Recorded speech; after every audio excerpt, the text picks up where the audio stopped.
Idol, isa ka ba sa mga kabayan natin dito sa Dubai na nagbabalak magkaroon ng baby, nagbabalak magkaroon ng anak at magbubuo ng pamilya? Ano nga ba yung requirements para maging sakop ng insurance yung panganganak ng inyong asawa? Unang-una, dapat dyan kayo po ay married. Yan. So kung kayo po ay married, walang problema. Pero make sure na ang inyong marriage certificate, kung kayo po ay kinasal sa labas ng UAE, dapat po yan ay attested. Kung sa Pilipinas, halimbawa, dapat po yan ay naka-red ribbon, apostle, or may tatak ng embassy, and as well as meron ding tatak ng UAE.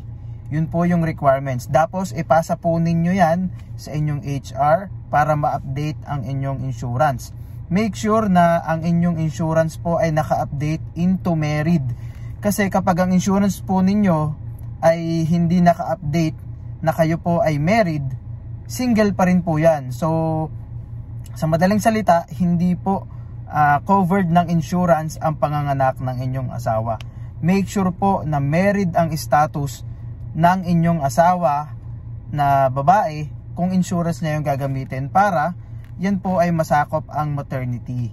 Yon. So, i-ask nyo rin po sa inyong company or insurance kung magkano po yung co-payment or yung coverage at yung limit ng inyong insurance para alam ninyo kung magkano yung babayaran ninyo.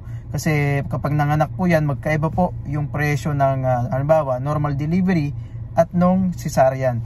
So, i-ask ninyo kung magkano. For example, 10% yung co-payment. So, kung manganganak ang inyong asawa, ang presyo ng panganganak ay nasa 7,000. So, ang 10% po nun, 700 ang inyong babayaran.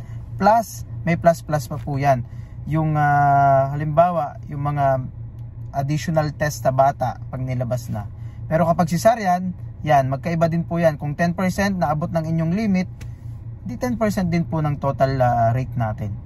So, ayan.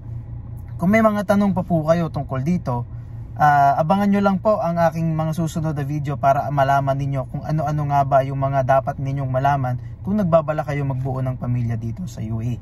So hanggang sa muli! Super!